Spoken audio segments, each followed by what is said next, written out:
No, I don't have a loud voice. Because Bill's a soft talker. Yeah, I just don't have it, and my voice doesn't convey, so I always need microphones, yeah.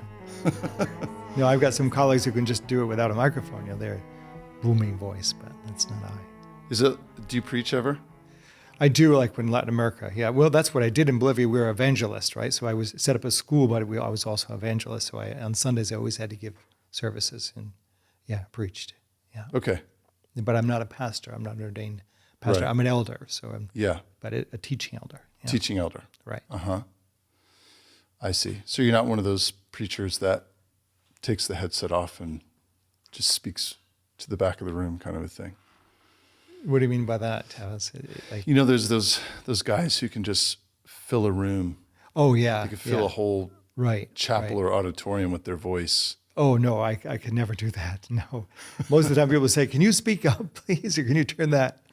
Yeah, I just have a soft voice. My father did, my grandfather did. It's something genetic, and yeah. So when we were doing your portrait, you said that you used to be a runway model. Mm-hmm. It's very interesting. What a background.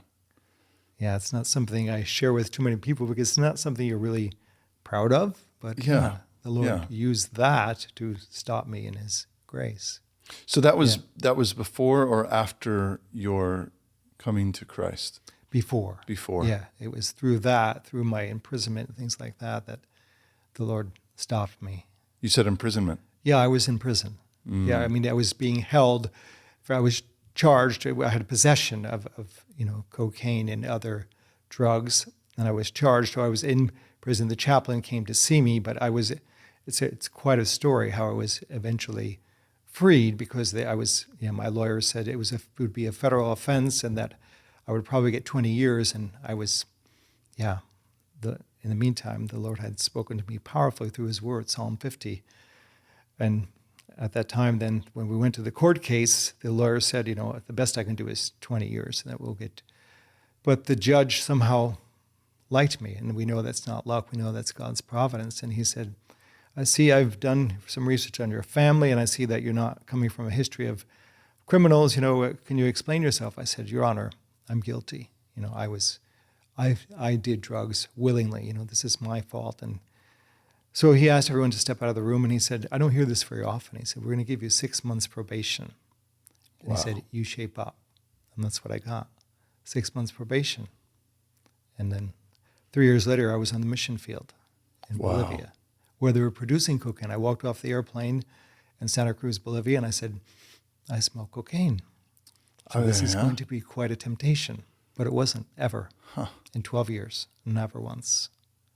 Yeah, so it was quite a shall we call it a Pauline conversion. I was stopped very suddenly and very quickly. Mm. Very quickly was doing mission work. I felt called. I had been studying pre-med at school, so that all went by the wayside. And I finished my degree in linguistics and teaching pedagogy in Colombia University in New York. And I then applied for a job for a teacher that was for a program that was going to be training illiterate people in Bolivia how to teach them to read the Bible. And that's where my mission work began in 1992. What a history. Yeah. And going to one of the countries that produces cocaine. And I really naively didn't realize that.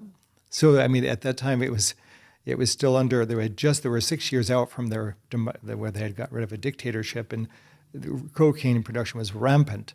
The house I lived in, I could see the laboratory behind us where they're stomping on the coca leaves at night, mixing it with the alkaloid. And I thought, wow, how am I going to do this? But the Lord gave strength, and I never felt once a temptation to do anything. I was offered, I saw bricks of cocaine, but never. Really, you may say the Lord gave special strength, but why I was put there in that temptation, it was tempting, but it didn't tempt me. Yeah, so God is good. So when you were in New York then, it wasn't as though you just happened to use cocaine once or twice and they caught you and it was just, but This was a big deal for you. Right. I went from being a user to a dealer. So I was selling it to other people out of my apartment and became, very wealthy, if that's wealth. I had a lot of money was changing hands. The playboy type, if you will. Had a fancy boat, a race car, all that, a race boat off the coast of the New York City. But I lost all that. I lost everything, because I owed a lot of people a lot of money, and all the debt came due. And when I left for Bolivia, I had zero debt and zero money to my name. Clean balance. It was amazing. And I still owed several thousand the day before we were supposed to leave. And I said to my father, how am I going to do this? I still owe money to grandma because I'd stolen from my grandmother when I was in drugs.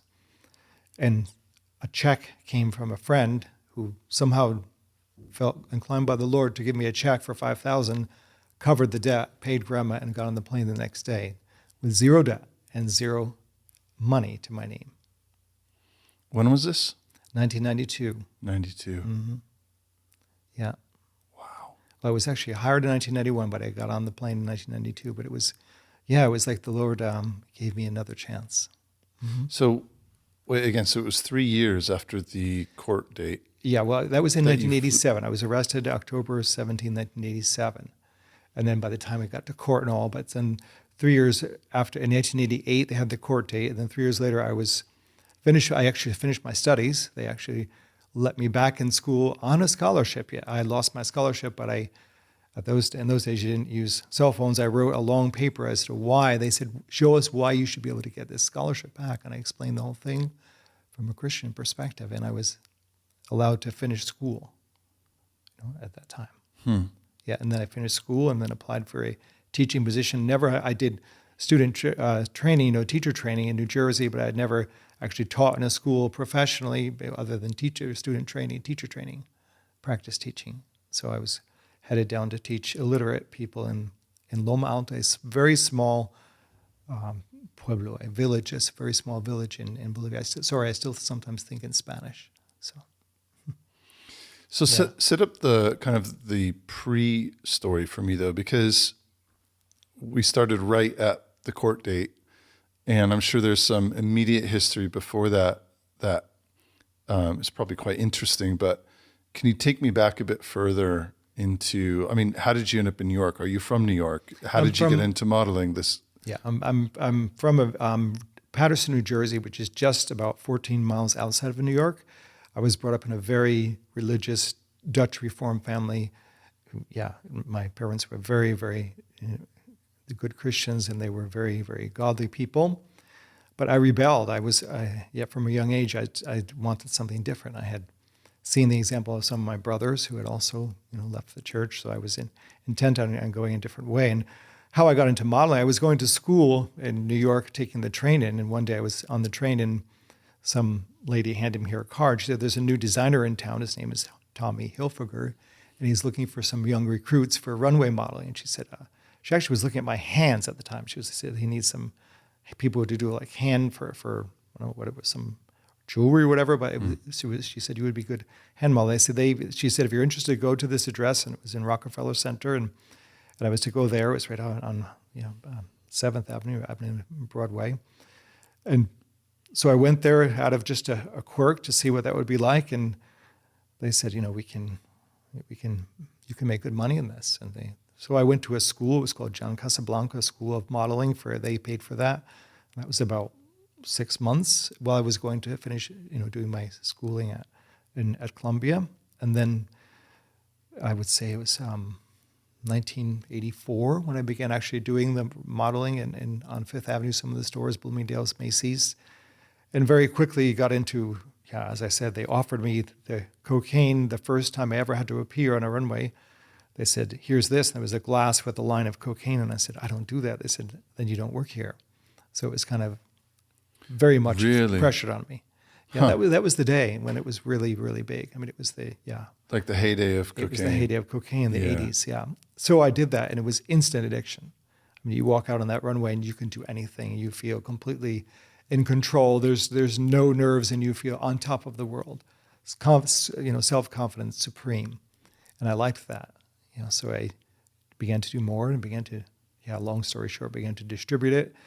But yeah, I had lost a lot of contact with my parents. I was living by myself in an apartment right near New York. And yeah, they of course always wonder what happened to their rebellious son, Bill. But yeah, when I was arrested, then they came to see me, and they were very, of course, compassionate and praying with me. But it was a prison chaplain who actually read the Bible and gave me a Bible. And then in my own apartment as well, the Lord spoke to me in so many ways, just stopped me. And I think, of course, my Christian background had a play in that. And, I remembered certain verses, but the Lord spoke powerfully in my life, and it was a time where He threatened, but the threat was said with love. It was from Psalm 50, where it says, "What doest thou to take my word in thy mouth, seeing thou hast cast my instruction behind me?" So it was like when I was holding a Bible, I was reading that in Psalm 50, verse 23, and He was saying, "Why are you holding my word when you've cast my instruction behind me? To the wicked I will destroy, but he who turneth to me I will bless." And it was, I felt that I know that at that time the Lord was stopping me, and that was the moment that was the before and after moment of reading that chapter. Yeah. It's a very dark industry, isn't it? Terrible. I mean, Terrible. after university, I came back to LA. Okay. And I started modeling. Yeah. On the side, I was working in commercial real estate full time. And then I started getting quite a bit of work. I did American Apparel's first runway show. Yeah. So I was more a runway guy too. Yeah. Probably just height. Yeah. Exactly. Body composition, Right, whatever they were looking for. Yeah, I used to work out, no longer. But there were a lot of drugs. I never did cocaine, but other things. Yeah, a lot of very. I think I was a bit after your time. Yeah, this was in in the LA 80s. Didn't have, I don't think the cocaine scene that New York did. Right. From what I've heard, but ecstasy was big. In LA. Yeah. For a time. But same kind of thing. The Lord saved me out of that. It wasn't just the drugs, but it was just like general lifestyle and behavior. But they were coming out of a root cause, which was just this attitude. This attitude of, because I grew up in a very religious home as well. Okay. Yeah. And it was an attitude of like, well, I'm going to do what I want to do now. Yeah, hedonism, right? Basically. Yeah, total hedonism. Yeah. And the problem is you're surrounded by other people who are in the same mentality. Yeah. And I was always the Candyman type, so I would give freely, and that you make a lot of close friends then. Yeah, but they're not really close friends. No, you find they out when disappear pretty quickly. Oh yeah, when you're they? In trouble, where are they all? There's not a one. No. Yeah. So, wow, fascinating history. So your family, being Dutch Reformed, welcomed you back in. Absolutely. To the fold. Yeah. And I shared the story with my family, my brothers, and I kind of written it down for posterity because I really want the Lord to be glorified in all this. He did it. Certainly wasn't me looking for Him. Yeah. It was, He stopped me in a powerful way. Yeah. Yeah. And you mentioned something earlier about Spanish. So we grew up in a neighborhood we had a lot of Hispanic neighbors, and I always loved Spanish. So I studied in high school, and then I also took it in university. But then when I applied for the job for this mission position in Bolivia, I first went to Costa Rica, where we studied the Spanish language very thoroughly, all the 15 verb tenses. And I've always loved language. That's why I took linguistics as a minor at school, because I just love linguistics and translation, and etymology of words. So I've always been fascinated by the Spanish language, and that served me well. You see how the Lord prepares us, because I used to work at a greenhouse when I was going to school. I worked at a greenhouse part-time. I was in charge of all the part-time Hispanic help. The boss had no way of communicating with them, so I would be the intermediary. I practiced my Spanish and then went to Costa Rica. You might say, I wouldn't say perfected, but it got as good as it would be, and then went to Bolivia, where I was able to use that. And Yeah, since then I've been working and involved in Hispanic ministries. Did a lot of translation work, also with RHB when they were first getting their first books into Spanish. I was involved in those translations, the Reformation Heritage Study Bible, the notes. I was involved in the translation of those, and now the biggest work of all is I've been working since 2006 on the revision of the Spanish Bible with a team of 4 other brethren, and we've just finished that last December. So we're publishing the Spanish Bible, and that's been kind of my primary project for the past 16 years or more. Yeah, I wanted to ask you about that. This is a pretty big deal. Yeah. So give me a bit of the background of the Spanish Bible. Okay. And why it's so significant, what Trinitarian Bible Society is doing. So in 1569, a Roman Catholic monk, similar to Martin Luther, was felt led by the Lord to the doctrines of grace, and he translated the Bible. It took him about 20 years. It was Cassiodoro de Reina, and from Seville in Spain.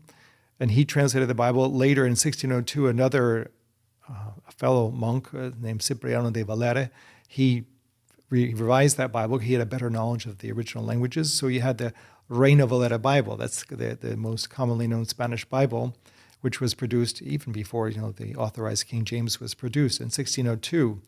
That Bible has seen probably 20 to 30 revisions over the years, and yet we hold at Trinitarian Bible Society, we hold to the received text. That's the Reformation era text. All of the Reformation era Bibles, whether it be in Dutch, French, Italian, Portuguese, English, they come from the same family of Greek received text.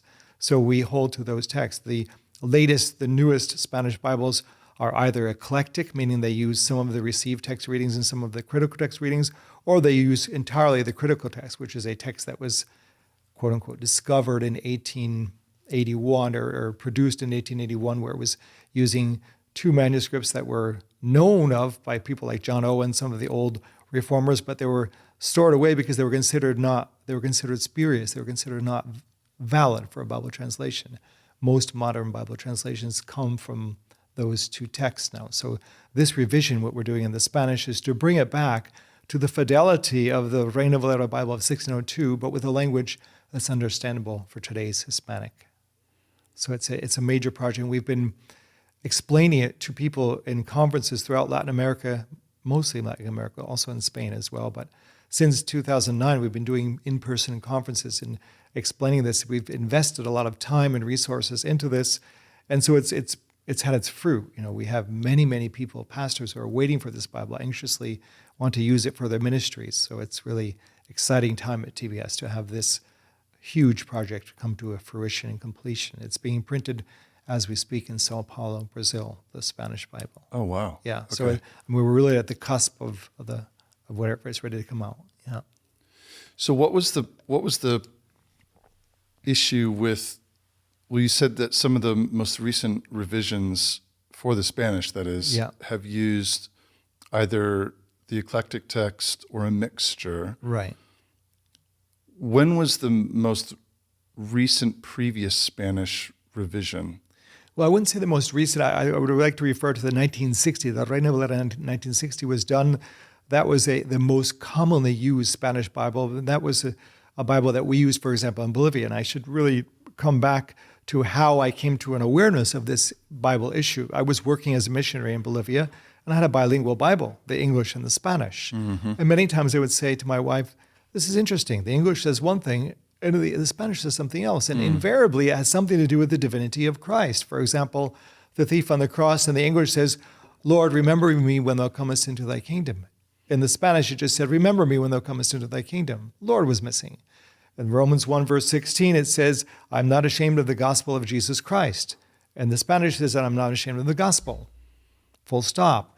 So I said, something's different here. So I started writing letters to the Bible Society that produced the Bible, the Spanish Bible I had, which was Trinitarian Bible Society. Many letters. And I found 175 differences in the New Testament where I said there's something, either my Bible in the English is wrong or the Spanish is wrong. They're not reading the same. And can you explain to me why this is? So it turned out the person who was in charge of that work in England had a breakdown at the time, so I received no responses. But yet when I came back to Grand Rapids, when we moved here in 2002 after leaving the mission field, I was looking into opening a Spanish publishing house. Then I got an email from the person in England, and they said, are you the person who wrote all these letters to Trinitarian Bible Society about the Spanish? Yes. I said, we'd like to talk to you. So they invited me to London, and to make a long story short, they offered me a job to revise, to be the project mentor of a Spanish Bible revision. So when I sent those notes, I had no dream that I'd ever be involved in the Spanish Bible revision project. Wow. Okay, interesting. Yeah. It sounds like you're invested in the work you're doing. Very much so, yeah. But is there a part of you that still longs to be back on the mission field? Yes. You pegged that very well. I would say a good part of my heart is still in Latin America. We visit with my wife each year. We go back there, and I'm there often for my work. I was in Colombia 3 weeks ago, and I often think, I'd love to be back here and just spreading the word, spreading the gospel. Yeah, and in some sense, my mission field used to be a very small village in a small country in Latin America. Now my mission field is the entire Spanish-speaking world with the Bible. But to be able to get out there and be on the front lines doing mission work is still tugs at my heart, definitely. Do you think you might return at some point? I would never say never. We have family here in Grand Rapids. We have children, grandchildren, but I've often said to my wife, I wouldn't mind retiring, retiring in a working sense of retirement somewhere in Latin America. Yeah. I often feel a pull to Colombia. Yeah. It's so much interest in the gospel in Colombia, and it's a vast country, a big country, and just a lot of hungry souls that are, anxious to hear more about the Word of God. Yeah. But it seems as though the work that you're doing with the Spanish Bible, this new revision, will have such a wide-reaching impact beyond what you could do individually. Exactly, and that's what in one location. Like to say that the Lord has now placed me in a position where I can be influential in a work that will reach so many people. The Spanish Bible, and we've been promoting it to the extent that there's really a demand for it, and we plan to. The first printings will actually be given away. So we're trying to just very gradually transition, because we understand if you're worshiping, if I've been saved with a certain Bible, for a certain Bible version, that's close to me, that's dear to me. So if someone comes to me and says, I have a better Bible for you, well, I would show them the door probably. So we need to do this in a way that's judicious and prudent, and explain to them, you have a really good Bible, but we have an even better Bible. So we never disparage the Bibles that are out there. Even though we don't agree with the translation processes used, the Lord can use any version to convert someone. He's not restricted to versions. We don't believe in that. There are some that would hold to that extreme, but we don't have that extreme belief that the Lord needs. The Lord uses one word, and the word Christ, and that can be enough to save someone. So we have a plan where for the next couple of years, we'll be giving more conferences where we'll be giving these Bibles away to pastors and church leaders to look at and to say, you judge for yourself. And we've done this when we published the New Testament in 2018. It was very successful. Many churches called us, the pastors, and they said, your Bible is the closest to the Greek that I can find, in a language that's understandable by today's Christian, taking out some of the archaic language that's still in some of the Spanish Bibles. Yeah. When you say a better Bible, are you referring to the how would I say it? The type of Spanish, meaning the non-archaic, like it's more readable, or does better refer to the underlying text basis, or are there other factors as well? I would say primarily when I say that, I refer to the fidelity to the original languages. We believe in word-for-word translation, which is called formal equivalence rather than dynamic equivalence. A dynamic equivalent translation is one that translates ideas. I do that with novels or things that I translate, but when it's the Bible, we believe in formal equivalence, word for word. If the sentence starts with and, the next sentence starts with and, we translate that and. It's there for a reason. The Lord inspired every word. So that's what I mean by a better Bible, a more faithful Bible to the originals. But I do think it's very important to point out as well that it's the language is more readable in the Bible we have than something from the 17th century. Yeah. So Spanish is, I just don't know much about the language, but my wife is Brazilian. Okay. And I don't know the history of Brazilian Bibles. Maybe you do. You probably do. But the Spanish has changed over those years? Yeah, Spanish is a very organic language. It has changed a lot. It's changed even in the 16 years we've been working on the project. Certain accentuation rules and things like that have changed, certain pronunciation. The Spanish changes a lot, even word meanings. So, yeah, the word... Because, sorry to interrupt, but the Spanish of the Reformation era Bibles in Spanish was continental Europe. Correct. Right? And so in the interim till today, now we have massive Hispanic or Spanish-speaking populations that previously didn't exist, correct? That's correct, yeah. So the Latin American Spanish is very different from the continental Spanish, and yet there's a generalized Spanish that is understood by those who read it. For example, the verb tenses. You have a certain verb form for the second person plural in the continental Spanish, the vosotros form that they don't use in Latin America, and yet for Bible reading, people understand it. It's not a stumbling block to them. However, we do feel that the Bible we're going to produce the first version in this continental Spanish version, but I would not rule out doing a Latin American version of this Bible, to have the Latin American, the second person plural, ustedes, for them, that it be even more readable for the Latin American, because let's face it, that's where the demand is for this Bible, not in Spain. No. And the population difference as well, right? Demographics are... Yeah. There are a lot more people in Latin America than Spain. Latin America has, Mexico alone has 221 million. So you've got, 450, 500 million in Latin America with maybe 50 million in Spain. So it's So why didn't you start with the Latin American revision? Because the Reina-Valera Spanish Bible is a Reformation Bible that came from Spain. Two of the team members are from Spain, and I think the society wanted to stay with this classical Spanish to start with. It's still, in most churches, they still use that classical Spanish. It's kind of a certain type of language that's unique to the Bible language. Some of the words, you have words like justification, sanctification. So some of the, in Latin American Spanish, those are harder to understand, but we wanted to maintain that vocabulary and those words in the Spanish. And then, when we do a version in the Latin American Spanish, if we do that, the Lord willing, we would still maintain that religious, I don't like to say jargon, that sounds like it's not a good word, but the vocabulary set for the religious terminology. Yeah. It's very interesting. Yeah. It's,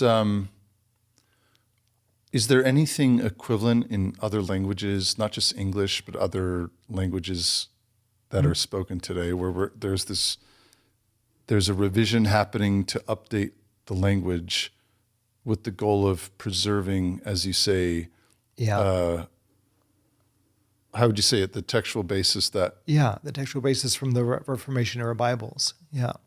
I don't think that I can think of any project of this extent that's doing the same thing. In Portuguese, which is, of course, the language spoken in Brazil, we have a Bible as well in Portuguese where they've tried to do this same thing. They have produced it for looking at a Brazilian that's maintaining that which can be read by those in Portugal, but also adaptable for those who are living in Brazil, where there's a vast larger population, again, much bigger than Portugal.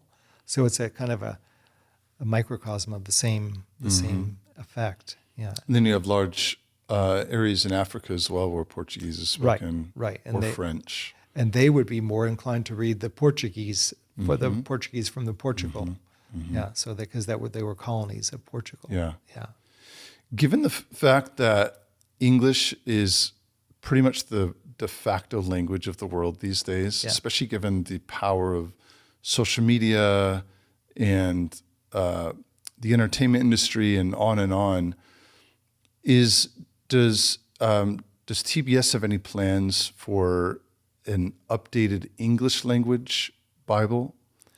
At this point, we don't. We do get a lot of requests for that, and we certainly see that there are some words that are difficult to understand. But what we've done, we produce editions that have marginal notes so that there's, wherever there's a word that's more difficult, we put the meaning there. We feel at this point the English, the authorized or King James Version is still the best example. It's a very faithful translation, and it's still being used so widely. It's so popular. It's, we see these statistics that come from publishers time and again that the most sold Bible may not be the King James Bible, but the most read Bible in the United States to this day is still the King James Version. So I think as many people who may be asking for a change to that, the equal number or even more would be upset if we ever touched that and made a change. And then you have other factors as well. In the UK, the authorized version of the King James Version is copyrighted by the Crown, the Royal Crown. So we would have to get permission from the Crown of England to make any changes. That would be in the UK, not in the USA. So there are some other factors as well. But at this point, we get asked that question a lot, and we still feel that there are, people like the King James Bible, especially because of certain language things that are easy for memorization. I think of Psalm 23. I mean, people who've never heard the King James, or don't use it in their preaching or reading, they can memorize, "The Lord is my shepherd, I shall not want." And maybe not knowing whatever that word "want" means, need. Yeah, but it's a language that's very memorizable. It's very easy to memorize. Yeah, I had a discussion about this with Dr. Beakey just recently because I asked his thoughts on that, and he said the same thing, that he still feels that that's why he uses it in all his presentations and in his books that he writes, because he says it's still it's a special linguistic form for the Bible. In other words, that wasn't the language they used back then either. It was a special Bible language. So we like to keep that distinction. And yet, one cannot deny that there are some readings that are difficult and archaic, but that's where we believe the pastor's job is to exegete and explain exactly what's meant. Yeah. Interesting. But I often think there is a bit of a paradigm here with the Spanish we're doing, where it's more understandable for the Spanish speaker. So then sometimes I'm in a conundrum when people ask me, why aren't we doing this in the English? And I really don't have the answers for that. Yeah, it seems, it's interesting, isn't it? Because it's, and you can correct me if I'm wrong in this, but when I think about it, it's almost as though we need to ask ourselves, on the one hand, are we holding onto what's more archaic, or let's just say archaic, for the sake of those who already believe, and versus updating what's archaic for the sake of those who have yet to come? Yeah, I think that's an important question, and I wonder how you guys at TBS handle that one, because if I hand a King James Bible, and I will say, just so you know, my background a bit is I was raised in a church that I think used originally the King James, just because that was back in the day. Yeah. Moved to the New King James, and then at the time that I went off to university, I think at some point in there they moved to the New American Standard, and then as of now, I think maybe using the ESV or still the New American Standard. I was raised at Grace Community Church, so John MacArthur's church. Yeah. And but then when I got married, actually, my wife and I ended up at just a small independent Baptist church, and the pastor, such a gracious man, Russell Boone, out in Santa Monica, California, was King James only, but he wasn't, how would I say it? You've heard of certain people like Gail Ripplinger. And Peter Ruckman. Yeah. Peter Ruckman, and people who, well, to put it nicely, they can be a bit hostile in their approach, I think, whereas Russ was just very gracious, generous man, and he was what would you call it? He preferred the TR over the eclectic text. So I really appreciated that kind of balanced approach. Yeah. Again, as you said earlier, where it's not like, hey, if you're using the NIV, you can't be saved. No, not at all. But I think it's important to point out that we try to distance ourselves from any of those movements that in my words, they worship the Bible of their God rather than the God of their Bible. So their sermons on Sunday will be about Bible versions, and to me that's bordering on heretical, because then we're making an idol of the Bible itself. John Owen has that written somewhere. I have a quote from him that if we exalt one translation above any other translation in other languages, we're making an idol next to the golden calf. So we have to be careful of that. But so we are not part of that. We also we're very sad to see often the vitriolic statements made by many in the King James only movement. We always say that we only print the King James in English, but we're not King James only. So that's a bit of a play on words, but we don't print other English Bibles. We print the received text-based Bibles in every language, but we're not King James only, which the King James only movement has gone beyond and speaks of double revelation. They believe that the translators themselves were inspired, so those words are now, they were given as a revelation by the Lord, those words they chose. And I always say, well, what about the marginal notes where they said, or it could be this, or it could be this? So they were themselves not claiming what people claim now for that version. Yeah, it's a whole movement in the United States. Yeah. So I give you that background just to say that I used to think about this issue quite a bit, because when I entered seminary back in 2010, I was, I walked in with my King James. I had the big, the Cambridge wide margin, which is a beautifully stunning, edition of any Bible. And, but it was actually in seminary that I wasn't, harassed or shamed or anything. In fact, the guys around me were really generous. They're like, oh, that's cool. You use the King James, and they had other versions. And it was actually seeing how kind and Christian those guys were that I was like, oh, I guess that Christianity isn't really dependent on which Bible version you use, or at least being an individual, faithful, godly man or woman doesn't depend on the version you use. So that really helped me to kind of broaden my perspective and out of what was kind of a bit more of a radical stance. And that's just youth and growing up.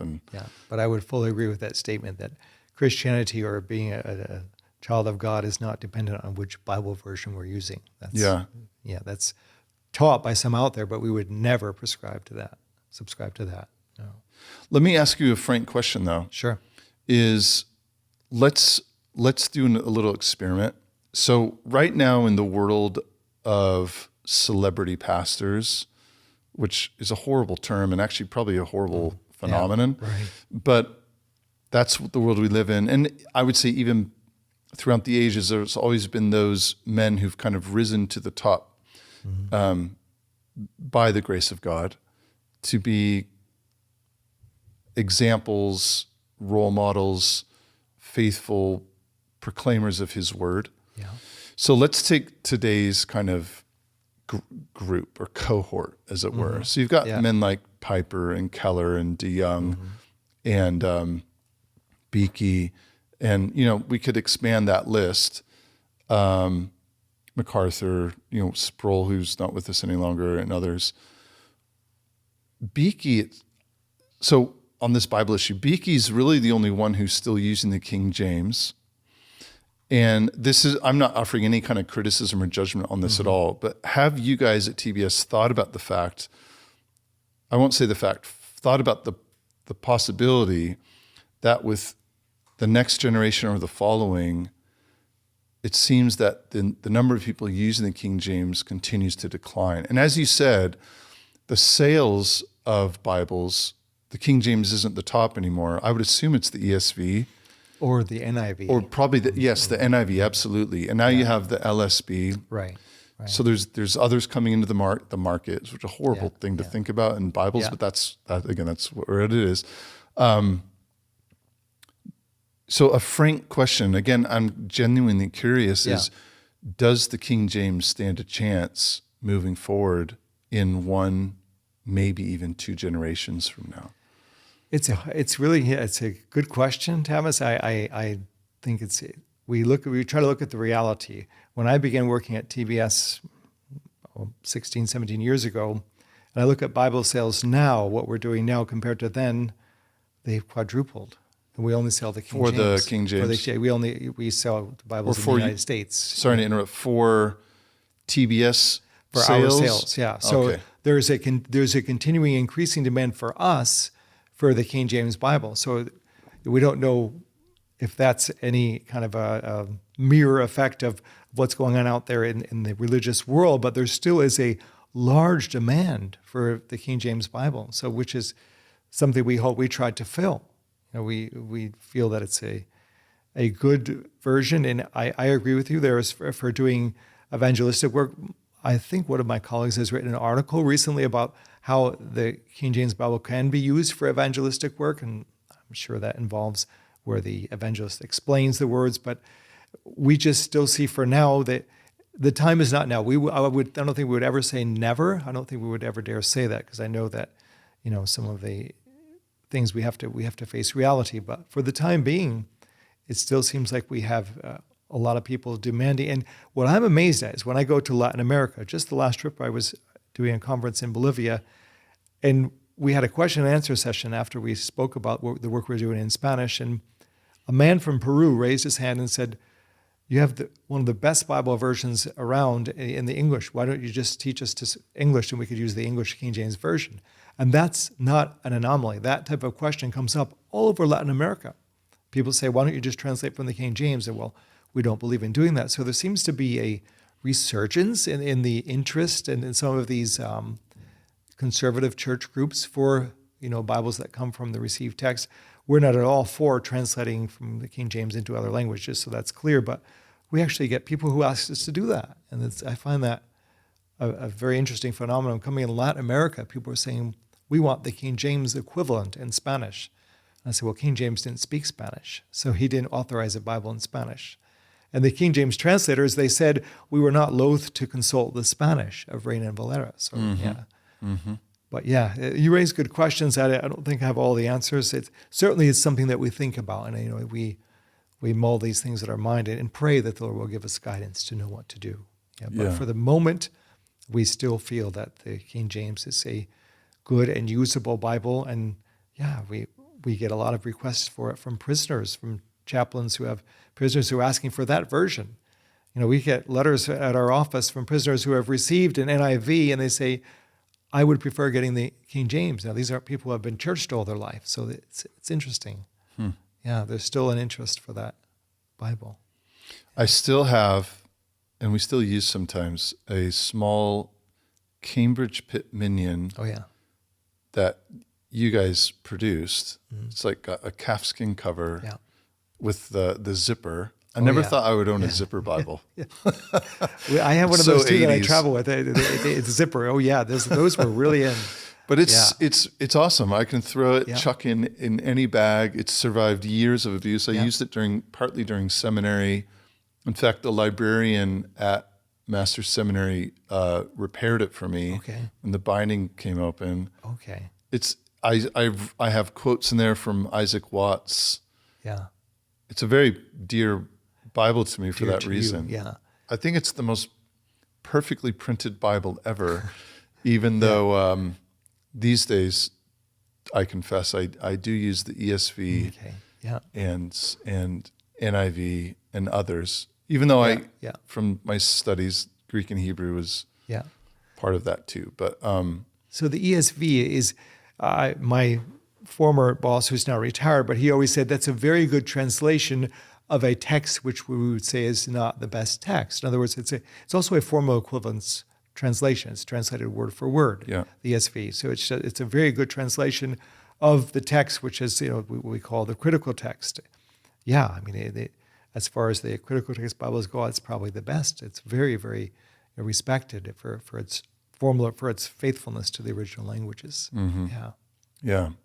Although I will say that my mom got me for my 15th birthday, or was it 12th, an NIV Study Bible, the original one. Okay. Yeah. And it was in the midst of my debauchery as a young man. This going back to the beginning of our conversation, when I had a sweet beach pad in LA. I was doing the modeling, and by that time I started acting as well. I was shaping surfboards out of my garage. Okay. And I had all these random boxes from, the boxes you bring with you whenever you move, and you're like, I don't even know what's in there, but it's coming. And I went searching through one to, I think, find a tool I dropped, and I found this black covered, kind of chunky study Bible with my name embossed on the front, waterlogged pages. It had mold on it, brushed it off, and but it had all my highlightings from when I was in the youth group at Grace Community Church. The classic inspirational verses that as a young person you're like, mount up on wings like eagles, those types of things. And those are special. So anyway, I would say that probably growing up in a Christian household, the one of the things that really impacted me for the rest of my life is a deep appreciation for the Bible. And as you may have seen, meaning like in a printed form, I still really can't use electronic versions. The phone Bible, I just don't like it. But just anywhere I go and I see a Bible, there's this strong attraction to I want to open it. I want to read it. I want to get into the word. Going back to the version issue, something I really should bring up as well. We're here at Reformation Heritage Press, where they reprint a lot of the Puritans, a lot of the old writers. Well, what Bible are they quoting from all the time? They're quoting from the Authorized Version, the King James Version. So to go back through there and edit that out and put different versions in, that could be done, but it also gets a bit difficult because the language they're using in some of those books is very similar and very congruent with the authorized English King James Version. So that's another reason why we feel all of this, the confessions, the Westminster Confession, the Heidelberg Catechism, they also are using the same quotations from the English King James Bible, the originals, of course. So there's something to be said that it seems like the Puritan reprints, a lot of them, unless they're being edited, they're also, containing, because for centuries that was the Bible that was used by these men. Yeah, it's a valid point. I would say and this is just speaking without knowledge, but a lot of them, or some of them at least, were probably going directly from the Greek or Hebrew, and perhaps have their own, not paraphrases, but some of them, like John translation, Owen. like Owen, I was going to say. Owen would do that. Definitely. Yeah. Yep. We do actually have a series. Abby, what's the series that is updated language? Is it the Puritan Paperbacks? Yes. It's more readable for the modern reader. So the language has been updated somewhat. Okay. Yeah. Yeah. What do we do with the Bible verses in there? Do you know?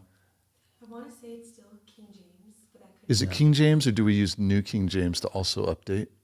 It might be New King James. Yeah, we'll look into that. That's a good question. I don't know, actually. Yeah, but I have actually mentioned this with Dr. Beakey, and he had said too that that was one of the reasons why he stayed with that version, because he said all the books he's read, he reads these old Puritans, they're all quoting the same verses. So there's a familiarity that you get with these verses and these these quotations, Bible quotations, that it runs together in its own way. Yeah.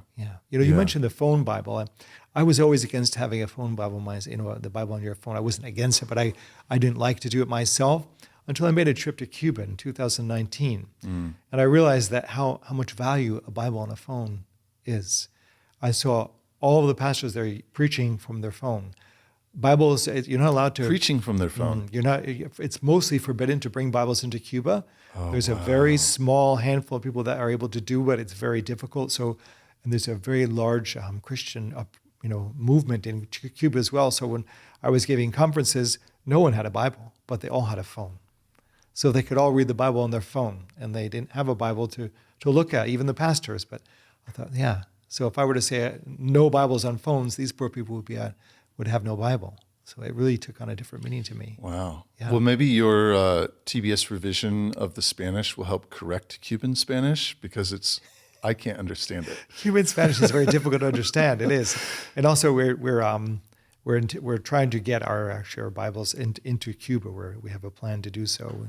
Yeah, we have some contacts and able to try to get those in. But yeah, there's a scarcity of Bibles in Cuba, so by default they go all to their phone. So I'd much rather see them reading the Bible on their phone than not reading the Bible at all. Yeah. And we have, of course, the Bible apps now, where I shouldn't say the Bible app. We have the Bibles on the downloadable, digital formats of our English Bible, of the Spanish Bible, French, the Arabic, some of the other languages. Yeah. Okay, so here's the question for you: Is does Trinitarian Bible Society have an app? Did I just ask you that? Yeah, and we didn't. You hadn't answered it. Right. Well, give me that answer, and then I have a follow-on. Okay. Yeah. We don't have an app per se. We have a downloadable Bible, and you go to the TBS. It's kind of a logo, but so it's not an app per se. It's simply where you can have downloadable Bibles, but we don't have an app per se because it takes a lot of, you have to have people who can do the updates constantly. When the operating systems change, you have to be able to change with it. So we're not there yet. I think eventually we will have an app, but at this point we still don't. We haven't developed that. Okay. Yeah. Tell me about your production process, because I've seen elsewhere that you put a lot of effort into that, into making sure that the printed Bibles are high quality binding, the stitching, the covers. You want to make Bibles that last a lifetime or longer. Yeah. You did mention that the Spanish revision's being printed in Brazil. Right. Is all your printing there, or do you do it elsewhere? Just give us the information on the production process. Yes, to go to Brazil first, it's the first time we're ever printing a Bible in Brazil. We've always printed normally in Europe, and we were printing in Belarus a lot of our Bibles until the war began. Now we can't do that because there's a high tariff that gets placed on anyone who uses these printers in Belarus. Of course, they're allied with Russia. So that's impeded our ability to get our good prices and a good quality in Belarus. We use Youngblood in Holland, and we use a printer right in the UK, and also some other printers we have used in different parts of the world. But this is the first time in Brazil. So this will be kind of a test run to see if it meets, as you said, the high standards that TBS has always had. I've seen even for Gospels of John. We were in Colombia. We did an edition of 25,000 Gospels of John, and my former boss, who's now retired, he was with me, and when they came out, there was a tiny nick on the edge of every, on the fold over, and he rejected them for that reason. He said, this is the Bible, and it's not only because it lasts longer, but we feel that the Bible deserves a top quality printing. It's the Bible, it's God's word. So we wanted to have it as good as possible. So yeah, we do strive for very good quality in printing, and we will even pay a bit more to have that quality. That's very important to us. Yeah. Yeah. How many languages do you publish now? Well, we don't have the full Bible in as many languages as we have partial Bibles. For example, we have New Testaments in, I want to say, about 45, 50 languages. I don't know exactly. I'm not in sales, so I'm not really good at that. Sorry there. But full Bibles, I want to say it's about 30, 35 languages that we have a Bible. And we are doing a number of projects that are coming to fruition. At this point, we just finished an Amharic New Testament. That will be a full Bible soon. We have the French New Testament. We'll have a French full Bible.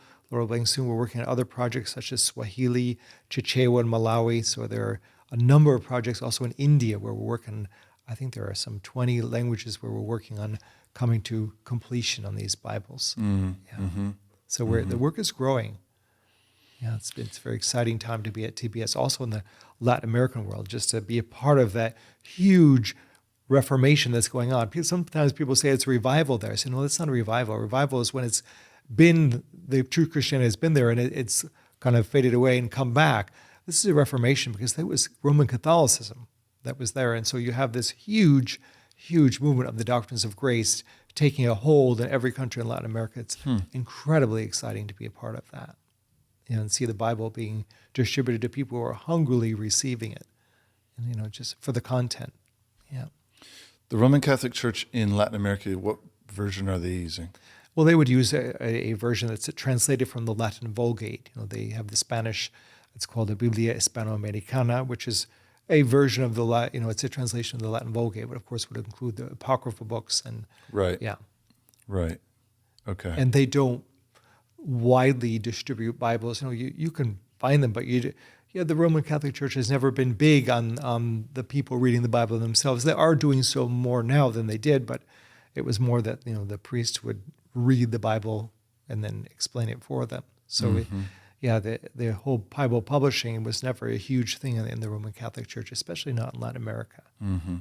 But we see the Bibles being distributed and read in Latin America is just, it's hard to keep up with, really. It's just to see all that and be a part of that, and to see the Lord working is really humbling. Yeah. We believe that the Spirit is working in a major way in Latin America. Yeah. It's a younger generation. It's mostly not older people. It's young people who are coming to faith, and that's so encouraging to see that. Churches full of young people who just can't get enough of the Word, and they want to stay after the sermon, hear more about it. And I wish we would have more of that in our own churches here. Yeah. For TBS, where do you see most of the resistance coming to the mission that you're trying to accomplish? Resistance. Well, interestingly enough, I don't think there's much resistance in the sense that people are trying to stop our work, but we do work in areas where the Bible isn't appreciated. For example, in Israel, we have a Hebrew Bible that we're finishing up. Well, the people in Israel are not very favorable, the authorities, to this Bible that contains the New Testament. We also we have a Farsi Bible that we're working on, the New Testament done. That's mostly distributed via digital means because it's obviously illegal in Iran to have where they speak Persian, which is Farsi is just another name for Persian. So the resistance comes from areas like that. I would say maybe there's some resistance in Africa with some of the witchcraft going on some of the places in Nigeria. Right now there's a huge crisis of witchcraft is kind of taking hold even amongst the good, solid Reformed churches. There's young people are being drawn away from that. So there's opposition to the Bible in those areas as well. But in Latin America, we don't see opposition in the sense that there's any powers out there that are trying to stop us. I would say an interesting type of opposition we may see in Latin America is competitors. And we don't like to see ourselves as competitors of anyone. We say, would to God that there were many, many Bible publishers in Latin America, because I was once in Colombia giving a talk explaining the work we were doing in the Spanish Bible, what we would have done. This was in 2015. And when I came back to the United States, I received a phone call a week later, and it was a man. He said, I'm the president of the Colombian Bible Society. He said, this is our market. Stay away. And I said, that's interesting, sir. I said, I would think that you would be happy that many more people are receiving Bibles in Colombia. Yeah, so that's, I wouldn't call it opposition, but it's in a way it is. Yeah, because the market is held. And Trinitarian Bible Society is known for the fact that we give away as many or more Bibles than we sell. And that's where I think where we stand unique to the other Bible societies. We believe that every person should have a copy of God's Word. If they can't afford it, they should still have it. So we give them away. And that's something what you don't see happening a lot in other Bible societies. And I'm not here to disparage them, but I think that's what distinguishes us in a certain sense. We are a mission in every sense of the word. We're a nonprofit in every sense of the word. We don't actively recruit or solicit funding.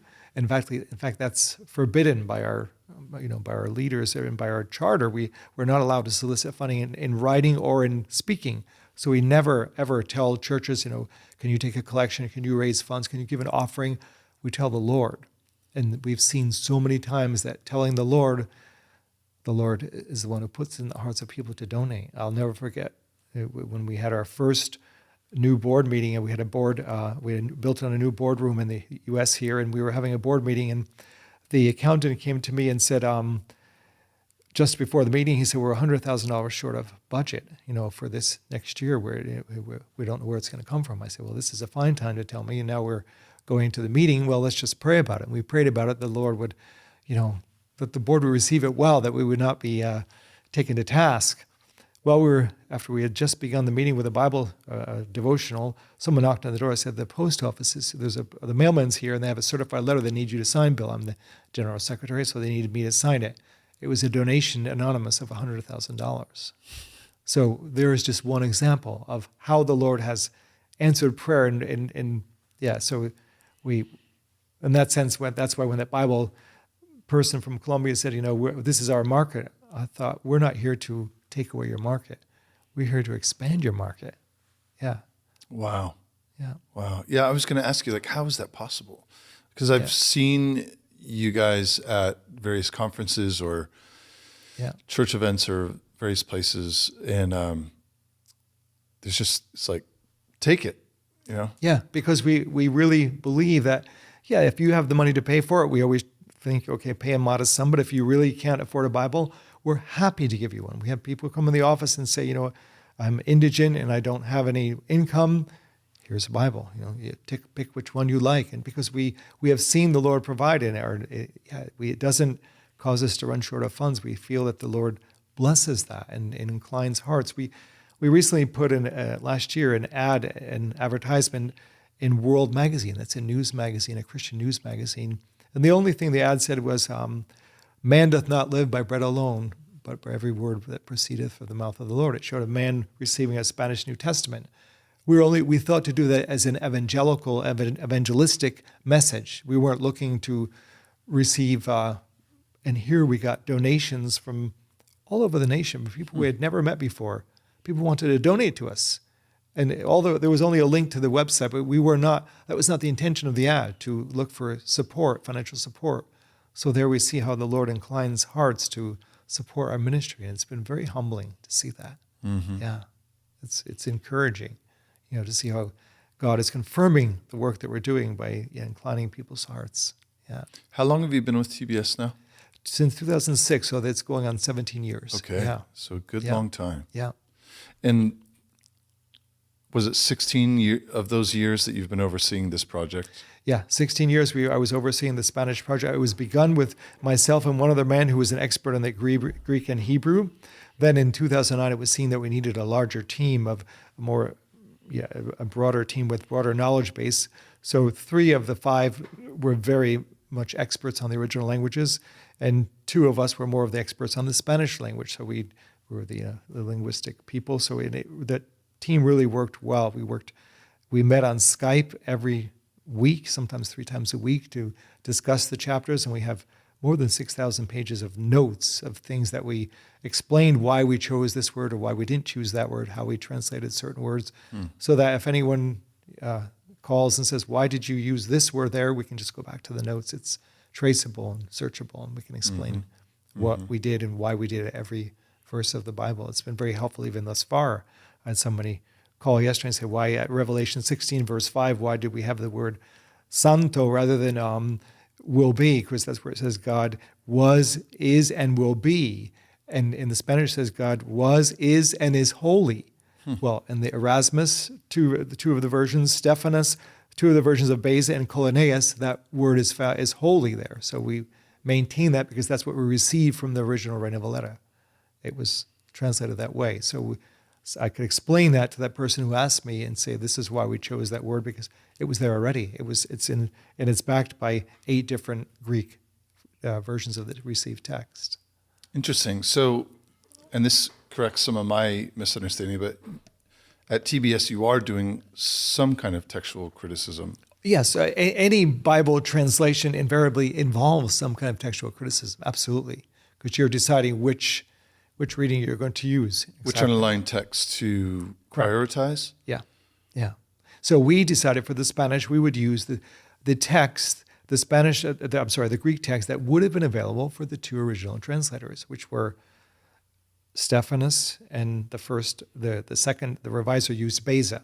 So we primarily use those as our basis. It would not be fair to use the Scrivener text, for example, that was produced in 1894 to correct or revise a Bible that was done in 1602. We should use the Greek that they would have used, in which they left on record that they had used. The polyglot, the Complutensian polyglot was also used by them. So we have readings that are very unique that you don't find them in other languages. You don't find them in the English. You don't find them in the French. But that was one of the first of the received text families. So we retain those readings if they're found in one of those texts that the original Spanish translators would have used. Interesting. Yeah. Okay. That's some back history I had no idea about. Yeah. It's a fascinating work. Yeah. So you're printing the full Old and New Testament now in Brazil. Yes. What does that mean for your role? The project, I know, isn't done. There's now I guess you're moving into a new phase of it, but the work that you've done for the past 16 years has, in a sense, come to fruition. Well, that has a twofold answer. I'm the General Secretary of TBS USA, which also means that I'm to be promoting the work of the Society of the United States. I've been very remiss in that, not remiss, but unable to do that task because I've been occupied with the Spanish Bible revision. So I do hope to begin speaking more at churches and other schools, things like that, promoting the work of the Society in the United States. But also a huge task is setting up this whole distribution center network of distribution of Bibles in bookshops and churches in Latin America, which will involve a lot of travel to Latin America, but we see as an important part. I do foresee someday, the Lord willing, there perhaps maybe even be a branch of TBS in Latin America that could be self-sufficient, as we're self-sufficient here in the USA, in the sense that we're connected to the home office in London, but we have our own society here in the USA. I do foresee that, Lord willing, someday in Latin America as well. So that's what my job is to create that work. We were just in Colombia 3 weeks ago, and we rented a facility. We hired someone to work there. These are exciting things who will be involved in distribution. So we're hoping that will duplicate itself in many countries. Yeah, so that's a large part of the work. And also to promote the Spanish Bible here in Latin America. We have a huge Hispanic population in the United States. We've basically not reached them. We've done all of our conferences in Latin America, but very few here in the States. So I just did my first one out in California near Bakersfield a few weeks ago. A Hispanic pastor asked me if I would come and explain the Bible version issue to his members at a Presbyterian church in near Bakersfield, California. So work like that, it will keep me busy. And there's a lot to be done yet, and we've only just begun to scratch the surface. Yeah. Obviously, you know this well as I do, but in the news right now, the immigration issue is a really big deal. However anyone views it, but do you see this in the sense of opportunity, as these are some of the I guess reports that are coming out is that it's overwhelmingly young men, not just Hispanic, but of course a lot of Latin American men, much more than women or children. How would you connect your work with this new Spanish version with what it looks like could be quite a large influx of Hispanic, maybe only primarily or only Hispanic speaking men and women and children, but mostly men into the United States? Is there? I see that as a huge opportunity, because I've seen the same happen in Europe. In the 2005 to 2010, there was a huge migration to Europe from Latin America.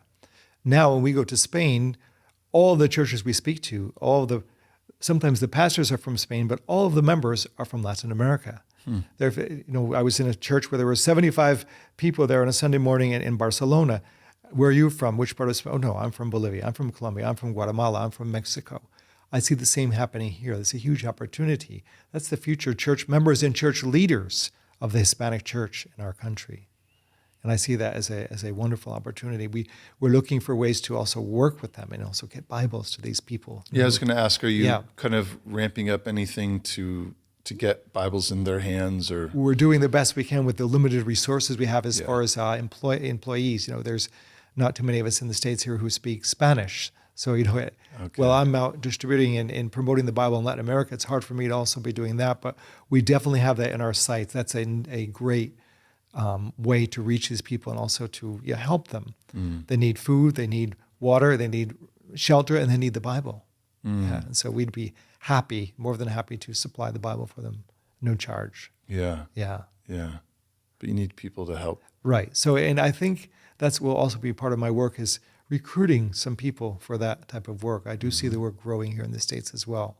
Now that my work in the Spanish Bible is done, there's ways we can increase and grow the work here in this country by God's grace. Yeah.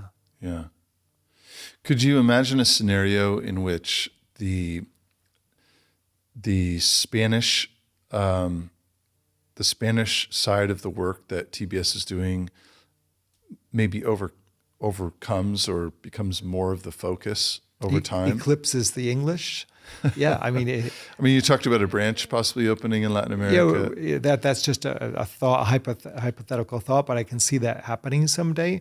I do think that especially when you see the church, the Christian church, the growth in Latin America, the growth in the Hispanic world is way more than it is in the English-speaking world in many places. So I do see the work. If not, maybe not eclipsing it, certainly will be a much larger part than any other language. Yeah. I've had my colleagues in the UK as well say that this is the largest project we've ever taken on by TBS in its history. A revision of this size for such a large language group. Yes. Yeah. Yes. See, it's 550 million people and growing. It's a huge language. It's I think it's the second or third most spoken in the world. Yeah. Do you feel as though TBS is up to the task, or are you going to need to lean upon other partners to publish and distribute? We do work, in that sense. We lean upon partners. For example, in some areas, missions will collaborate with us, and that's where we did a tremendous amount of collaboration with RHB and PRTS. Oh, is that mine? The first conferences we had in Colombia and Bolivia, Peru in the 2010 period, we would go down and have Reformed conferences, and someone from RHB, sometimes Dr. Beeke would go, someone else would go. We would give combined the Bible translation, but also Reformed conferences, and I think they were very, very influential in the growth that you're seeing now. Paul Washer was at some of those, Suhel Michelin. These are well-known people in the Hispanic world. Yeah. And I remember the first conference we did in Soacha, Colombia in 2008 with Paul Washer and myself and Suhel Michelin and Dr. Beeke, and there were 100 people there. If you did that same conference now, you would have innumerable thousands of people. Yeah. Just to show you how the growth has been in Latin America. Yeah. Yeah. Let me finish up with just a few more questions. Anything, yeah. So,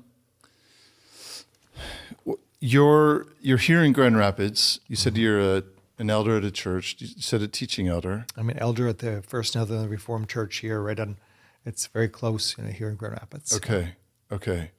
And is that taking up much of your time as well, in addition to the work you're doing for TBS? Yes, we for a while we were without a pastor, so then the elders were taking the services, so that was taking on a lot of time. But we have a pastor now, Reverend Hoffman, so that has alleviated our role somewhat. But still, you always have the visiting the sick, things like that.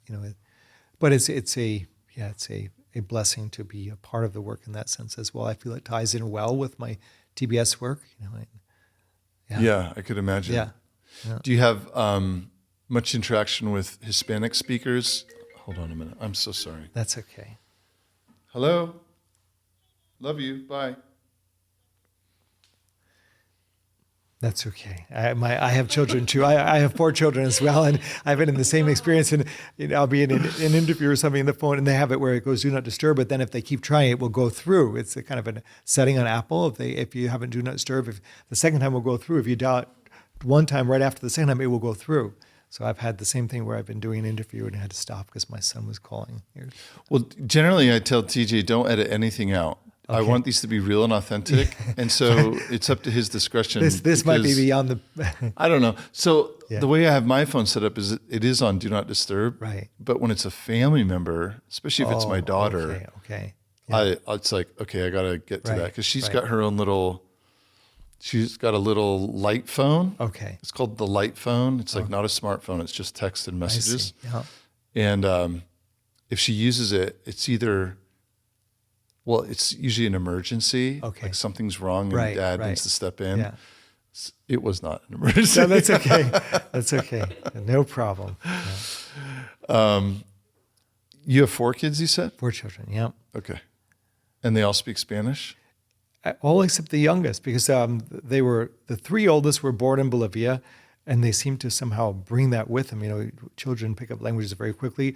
Our youngest son was born in Grand Rapids just the year after we came here, but he was around Spanish a lot. We had Spanish, in our house, even people who are from Latin America living in our house, but he never really seemed to pick it up. He's the only one that doesn't speak it. But we do try to keep it up in the family. We travel often. I travel a lot for my work, so I rack up a lot of mileage. So once a year or so, we tried to go to a country with the whole family, and this year we hope to be in Chile, Lord willing, and take the family with us. And so it's a good time when it's all Spanish then. Yeah. Do you take your family with you often when you travel? No, I would say about once a year. Okay. We have usually one conference that we try to tie it in with, but we've been able to take them to some really interesting places, Machu Picchu and Galapagos Islands, things like that, all on mileage points, that's been really a blessing. Yeah. The question I was asking you while my daughter called me had to do with Hispanic ministry here in Grand Rapids. Yeah, we have not done much with that. I feel like we should and could, but yeah, the limitations of time, that's the biggest thing. Time has been, and I really have to be careful. I did have somewhat of a breakdown early last year in January of 2022. So the first half of the year I was pretty much out of commission because I had overdone it. And I really had to just step back. We read it in Mark where the Lord Jesus said, come apart and rest a while. And that's what I had to do. So I've been really trying to travel less than I did, and even though there's a huge agenda out there. So that has also curtailed the local work we can do. But there's any number of avenues and openings here in Grand Rapids you could take up on for Hispanic mission work. Yeah. Was that due to timelines and deadlines for the Spanish version, getting it to production? Yeah, that was really stressful. I mean, there were any number of things, but also I was the last to review the work on the team. So the rest of the team had all done their work, and every time those Skype meetings that we had would rely on me finishing X number of chapters. That was incredibly tight. There was a pressure, but it wasn't only that. There were other factors, church issues. It was just a cacophony of things that brought in. We're at a time where I just had to step back, and where I felt like was really doing too much, and where your body tells you stop. There's certain signals you get from your body says stop. So I have tried to take on a 40-hour week, as much as I can, leaving the office at 5 rather than staying there till 9, 10 at night. I used to do that. And no, I think we need to listen to our body when it's telling us step back. And I feel the Lord has, doesn't require us to be so hard on our bodies or our families, that's a very important part. And I think, when I look at the time I was traveling, and there are some regrets. And I think, I was often missing from my children. I was doing the Lord's work, but the Lord doesn't ask that we leave our family behind, right? Yeah. So that's why I do try to involve them when I can in those occasional times, but also have realized I need to be home more. Yeah. Yeah. You talk me through kind of the process as it's gone for the 16 years, like a typical day. So you've got a team of people you're working with. So there's, I'm assuming, the 1 or 2 or more people that are bringing the language, kind of that first translation attempt from the Greek and Hebrew. Yeah. And then where does it go? Well, remember, we're doing a revision. We did it, so we're not starting from scratch. So you're comparing. So we're taking that. We started with the original Reina-Valera, then we looked to a version that was done in 1909 as kind of our starting point. And then we would always compare with at least 20 different. First, we would compare with the Hebrew and Greek, the two experts on the Hebrew and Greek. Then we would compare with at least 20 different Reformation era translations to see if there was a consistency, if there were certain readings. Some of the Old Testament readings are very difficult. There are words used only once. Think of some of the descriptions of the animals in Job or the constellations, things like that. Those are things where you look to see what was the consensus amongst the Reformation era translations for help. And also we had somebody who was, I was more involved with linguistics, the punctuation, the word order, syntaxes. Syntax is kind of my specialty from when I studied linguistics. And one person would start the work, but only focusing on his area. So the first person who did the work was focused more on just getting the text into digital format, and then checking out where words should be italicized. We were firm believers in putting in the italics. That's, we believe, translation honesty, to show there are words added to make this read better, but we want to show where these words were added. So it's italics or cursive, however you call it. Then the next person would go over the original language and compare it, the Greek and the Hebrew. The next person would do the same, and each person puts notes at the bottom of the document in a different color or a different notation to show, or with initials of the person who was doing the work. Then the third person would go over the Spanish linguistics. The fourth person, with a fifth person, which was I, would go over the entire note section. Then we would have a team meeting. We would go over all those notes, decide which reading do we use. So we would get a preliminary draft. Then we would send that out to reading committees in 12 different countries in Latin America that we had set up by visiting them, finding qualified people who could read through our work and give their opinions. And so we would get opinions. So there was a whole group of people that would also opine on our suggestions. And we would have a traffic light system where we were five of us. We would all individually look at their suggestions and say, red, yellow, green. Red meaning, no, we're not going to consider that. Yellow, maybe. Green, yes, they're right. So we would look at the traffic light, how that came about. Was there a column of all reds, a column of all greens, or some of both? So it was really a nice filtering way to know how we could use those suggestions that came in from experts, linguistics people in other languages, in other countries as well. You did this this sounds incredibly time consuming. So were you doing this on a by verse or by paragraph or by chapter basis? By verse. Yeah. By verse. Oh, you mean that was by book basis. So we would send the whole book of Genesis, and then they would send it a whole.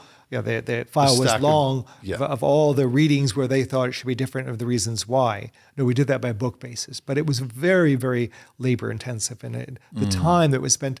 I mean, we can't calculate how many hours were spent. I worked on it full time, sometimes 50 hours a week since 2006. That's incredible. Yeah, I'm assuming that you had people come in and out of the project at times? I mean, or was it the same people from start to finish? That's what's remarkable. It's been the same team, which is so unusual on a Bible translation team. Yeah. We had one man who worked with us to the end of the New Testament, but he had other work requirements. He's the president of a large international mission in Texas, so he needed to be there for that. He didn't work with us on the Old Testament. We did the New Testament first, so he didn't work on the Old Testament, but he was there for consultant work. But the rest of us were there every day, meeting on Skype every day for these past 16 years. It was the same people. We sometimes disagreed strongly, but I was, as my part as team leader, I always said, we're not going to finish this meeting until we agree, and then we pray together. We pray in brotherly unity, and we close that way. We will never finish on a bad note. So that sometimes took a lot of time. If we were disputing about a word, sometimes people were very passionate about how something should be translated, including myself. So we would never finish the meeting until we all felt that we could close and say amen with the brotherly unity. It was really a blessing to have a team that we could work with. And we met presentially. We met in person 2 or 3 times a year. So we would go to Spain and spend 2 hours cloistered. I would tell them all to put their cell phones away, and we would just work behind closed doors. We would rent a room from a hotel, like a meeting room, and work there just 10 hours, 13 hours a day. Those meetings wasn't just to make more progress, it was to keep the rapport on the team going. The idea there was to realize that communication is the best, not on Skype, even if you're seeing each other, but to be in person, to share, break bread with each other. That was really important. So I think by God's help, that was really a key thing in the translation, that we had these in-person meetings. Very expensive to fly everybody to Spain and to stay in a hotel, but in the end, I think it paid off. Yeah, and we hope the Lord will bless it and we'll see the fruits to his honor and glory. I'm sure this gave you incredible insight into the translation process. It did, but yeah. From the standpoint of the revision process, but Yeah. I know translation is involved as well. But did this give you maybe a greater? Well, let's not say greater, an appreciation and or also a different perspective on what it was like for the translators of the King James? I know that's not the only version that... No, but that's an excellent question. Well, I would say more than the translators for the King James who were authorized and given a nice place to work, people like Reina-Valera who were being chased by the Inquisition when they were doing their work. I was going to say there were individuals. Yes. I mean, Luther did one himself, right? Wycliffe did one. There are these individuals who did the whole Bible. Right. And Wycliffe lost his life for it, Yes. Tyndale. Tyndale, So, yes. We really, really appreciate, we would often say that when we were doing the work, we said, here we have Bible works, logos, all the Bible software at our fingertips. They were using manuscripts in the wisdom that they were given. And also they were often working under the elements. We had nice heated offices. Yeah, the authorized version as well, but that was an authorized work that they were given a nice place to work in Hampton Court and different places. We appreciated that too. They didn't have the resources we did as well, but more we appreciated those who were working on the run and under persecution. And that was really, we gave us an utmost appreciation for that. The Reina, the man who started the work, we have a Google Maps, we show that sometimes, a Google Maps diagram to show how Reina, where he went, from Spain to Germany to France to Holland, back to Germany to Switzerland, always running from the Inquisition and still finished the work of the Bible translation. That's beyond my comprehension. But he didn't have to Skype with anyone and do red, green or yellow light, right? That's right. It was all on him. It was all on him. So it was what he chose. And so in a way he had it easier. In that sense, because that red, yellow, green, that license, it's brilliant, but it takes a lot of time, before you can actually go through it all. But it was a nice way of seeing by doing it individually, each person would go over those comments individually. You weren't basing your opinion on what the other person said. You would do it individually, and then you would pull those together in an Excel spreadsheet and see, okay, do we agree on this, or are we completely disparate? It was really a helpful way. That was designed by one of my colleagues from Argentina, very, very qualified man. Yeah. So we had one man from Argentina, 2 from the United States, and 2 from Spain. And then these reading committees were from Colombia, Uruguay, Bolivia, Peru, and a number of countries, Chile. Yeah. Okay, so let me kind of wrap things up with another challenging question. Yeah. Is if TBS or 50, 100 years in the future, however long, it doesn't really matter. If the church or individuals in the church or whoever decided, you know what, we do need to do an English, or let's say the lingua franca Bible for today, what in your mind ideally would that look like? We can never mimic completely what happened in the 1600s. Right. There will probably not ever be such a thing as an authorized Bible version again. Right. Unless it's by the One World Order or something crazy like that. Yeah. And then maybe we don't want that Bible. Right. But, set it up for me, because I know from my time within the King James only movement, I read a lot about the translators, and they have had very impressive histories. Yeah. They're learning. Yeah. Some of them were reading Greek and Hebrew from the age of my daughter, I think, who's 5. Right. But not to say that that's a prerequisite necessarily to be a good translator of the languages. Right. But, I know you've told me earlier that at this time, there isn't a plan to update the English of the King James. Setting aside the New King James, we don't need to discuss that right now. But what would an ideal scenario look like, given your experience with this Spanish revision, given your knowledge of the history of the English Bible, and given hopefully an acknowledgement that the English or the Spanish or the French of today will at some point in the future become archaic? Yeah. Yeah, that's a big question. I think it would have to be something modeled a little bit after what we did in the Spanish, just perhaps on a larger scale, by having committee members from different parts of the English-speaking world be involved so that you have the input of the different types of English spoken. You have English in Africa, that's English in India, English in different parts of the world. So that would be a requirement. People who are skilled in not only the original languages, but also who are linguists, who are philologists, who are people who work in their own language and are experts in it, and also the diction and how it's the syntax, things like that.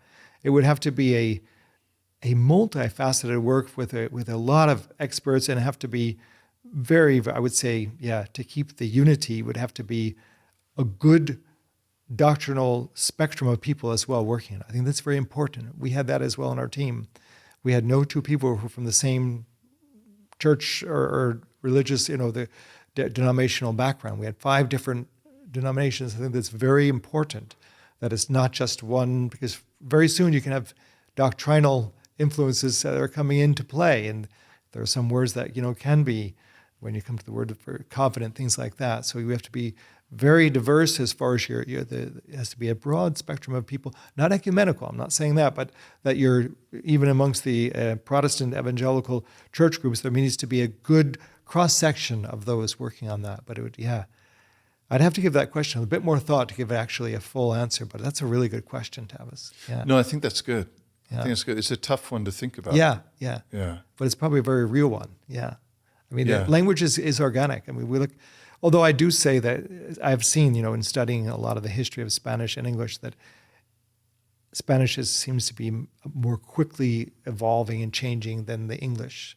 The English is, you have certain things that's changing, but Spanish, words actually take entirely different meanings, where, you have that in English some, but I don't think as much as the Spanish. Yeah.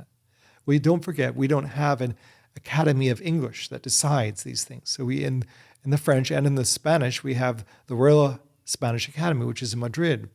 It's delegates from all over the world of Spanish-speaking countries, and they decide, okay, from now on, this word will be spelled this way, and we'll take, or this letter will no longer be part of the Spanish alphabet. For example, the K used to be a part of the Spanish alphabet. It was decided in 2010 or so to take that out.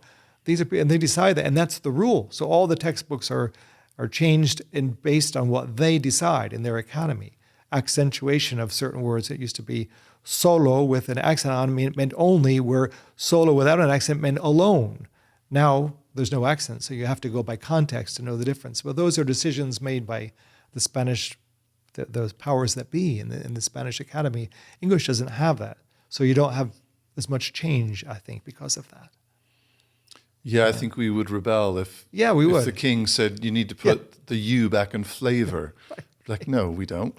Yeah, that's right. Well, in Spanish we do rebel too, but it doesn't get us anywhere. We always say, why are they doing this? We just made the Bible with this, and now they're changing that. So we need to be keeping up to date as well on those things. Yeah. This has been a really very interesting conversation. I didn't really know where we were going to go with it. I didn't either. Yeah. I knew a little bit about TBS. Yeah. Just from just having read the King James and been in it for a long time, and still having that beautiful Pitt Minion. Do you still sell the Pitt Minion? No, I believe that I don't think that. Actually, we don't do much of Cambridge imprints anymore. We do our own.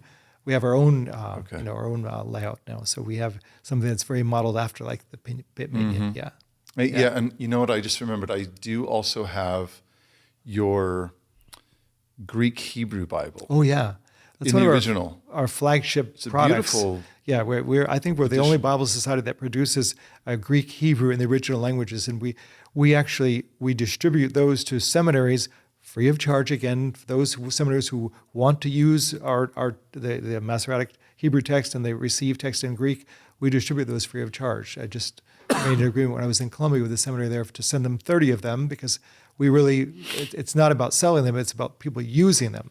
And these people who are studying to be pastors can go on and have that with them for their sermon preparation, which is important. What I really like about that Greek Hebrew Bible is that, unlike the critical text editions I have, is it's almost completely devoid of all the notations and the little signa or whatever you call them. Yeah, there's no apparatus. You can just simply read it. Right. So no matter what your preferences for textual basis, it's very much a reader's version. Yeah. We just published a new setting of that. So it's I would say an easier to read font, and the verse, the numbers of the verse are not on the margin anymore. They're actually inside the text. So I think it's easier to see that. I remember that from my edition. Yeah. Okay, so on that note, for those who are interested, for our listeners, where can we find you online? Where can we find your Bibles for sale or for distribution? Our website is tbsbibles.org. So it's just tbsbibles.org. And there you can find links to the Spanish, all the other languages as well. But we have a very active sales site. You can have the sales window on that website. You can purchase all of our products online. Okay, and that includes the new Spanish? Yes, well, that's because we haven't launched it. We haven't had the presentation of the Thanksgiving service. It will be available once we have the first Thanksgiving service, because we feel that it should be a public giving of thanks for the Lord's help on this, and then it will be available for sale. And how can people stay tracking with that? Do you have social media sites as well? Yes, we have. On the Hispanic and the Spanish world, we have a very active Facebook page, and where we upload articles regarding the whole Bible translation issues, also about different interest stories in the Spanish-speaking world. And we just reached today 200,000 followers on that page. So it's a very active. That's a large number of followers, and they're real people. We get the reports each month where they're from. It shows which country, mostly coming from Colombia, Venezuela, Mexico, and Cuba. Cuba is a huge area of interest for us. Yeah. So people can reach us on Facebook. Just look up Trinitarian Bible Society, or it's in Spanish, it's Sociedad Bíblica Trinitaria, but that's for the Spanish speakers. And tbsbibles.org is our website. Okay. Yeah. And last of all, do you have any? I know you guys are active in either putting on or participating at various conferences. Is there anything upcoming this year that we should be aware of? We do participate in what's called a text and translation conference, which is put on by Bible scholars. It's going to be in Wisconsin this year. That's where people who are kind of the academics in the Bible translation world will come and give talks and topics, and we hope to be there as well. That's the only one I can think of. No, we're also going to the ICCC, which is the International Council of Christian Churches. That was a group founded by Carl McIntyre back in the 80s and 90s. They're having their Congress. They're every 3 years they have a Congress in near Atlantic City, I think in Cape May, New Jersey. I hope to be speaking there as well. They're very supportive of us, and so we dovetail with them. Okay. Yeah. And just one other question that came to mind with this thing about conferences. Given your background as a linguist in training, and the work you've done for the past 16 years, I mean, you're somewhat of an expert. I wouldn't somewhat. Say so. Yeah. It's an understatement, I think. Yeah. But have you found the time to publish outside of the work you're doing for TBS on things like translation, linguistics, things like this? No, I've had the desire to do some writing or things like that, but I haven't had time to do that. That's been kind of curtailed. I did do a lot of translating on my free time of works of Puritans, things like that. So there are some of those books that have been published, just translation, because I just wanted to see those works get into Spanish language. So Matthew Mead, some of the other Puritans, Thomas Watson, was involved in translating some of those books. But actually to write and publish on translation linguistics, no, that's one of the things I'm looking forward to in these years that we've finished now in the Spanish Bible revision. That will really open up my time to do some of those things that have been waiting. Yeah. Okay. Last question. Does TBS have a physical store or Yes. ministry center here in Grand Rapids? Yes, we have a store where we have actually you can come in and browse the Bibles. That's at 927 Alpine Commerce Park. It's kind of a commercial condominium complex near the corner of Alpine and 4 Mile Northwest. Okay. And if you look on our website, we'll give the address, and we have people staffed there all day long where we're happy to show you around and give you our English Bibles, our foreign language Bibles are all there for sale. Okay. Yeah. Okay. And welcome. Good site Yeah. for a little pilgrimage. Yes. Yeah. Yeah. After RHB, they can head up there. That's right. Yeah. And we do sell Bibles here at RHB. Yes. I mean, RHB carries our Hebrew Greek, but also some of the other Bibles. Yeah. Yeah. Bill, thanks so much. Thank you, Tavis. Really have It's been a appreciated pleasure. this, getting to know you. Thank you. Yeah. All right. Thanks, everyone.